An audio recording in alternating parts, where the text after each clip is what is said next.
Tiernan, a very pleasing night after a 3-0 win against Ballymena. How did you see the game overall? Yeah, delighted. I thought the players were absolutely superb, especially second half. It was probably a game of two halves for us, if I'm honest. I thought we underperformed. First half, we were probably lacking a gear or two. We had a little chat about it at half time because the last 2 weeks the boys have been absolutely superb as far as drive and hunger and desire and commitment. And fair play to them, they took it square on the chin. They went out the second half and I thought they were absolutely superb.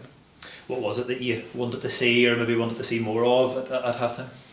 I think they, albeit we're only 3 games in, I think the standards that they've set, not just in the 2 games previous to tonight, but every day in training, their commitment to everything that they're doing is just second to none. Their hunger and their desire and their drive to get better and not to lose and improving set pieces, and I couldn't ask any more for them. And we know that we'll always get better as a team, that the talent in our changing rooms, in my opinion, unquestionable, but it's always making sure that we have that hunger and desire. And we've been talking about this a lot, that's what will hopefully get us to where we need to go this year. And 3 minutes into the second half, Ballymena are just 10 men, and I suppose we have a choice to make it at that stage. Do we really sort of go for the jugular, or do we maybe settle a little bit for what we have? But we seem to really go for that second goal, and it came.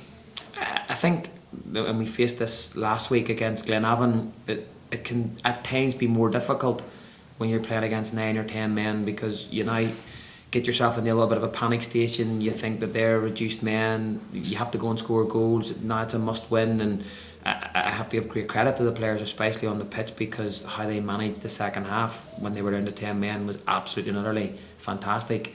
We were very patient in our build up, we were very patient, and how we played through them. Our decision making and possession was superb, and we looked threatening. And probably the most pleasing thing was that whenever we lost the ball, everybody worked to get it back, and that'll be the making of them.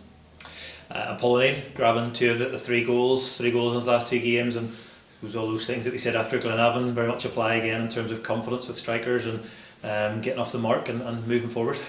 Yeah, Paul just needs games. I think his honesty and his work ethic and how committed he is to absolutely everything that he does, and as the longer he's in full-time football, the longer he's getting fitter and stronger, all those things will all come with him. He'll get tactically better, he'll get technically better.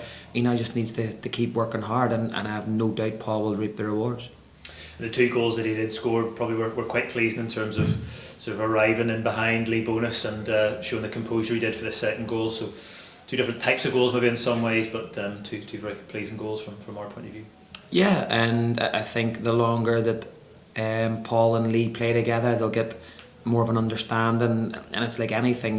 When you're in these situations, you build those little relationships. I think we have to throw Matty Lusty in the loop there too. I thought he was superb when he came on, and I think it's very exciting times for our front 3.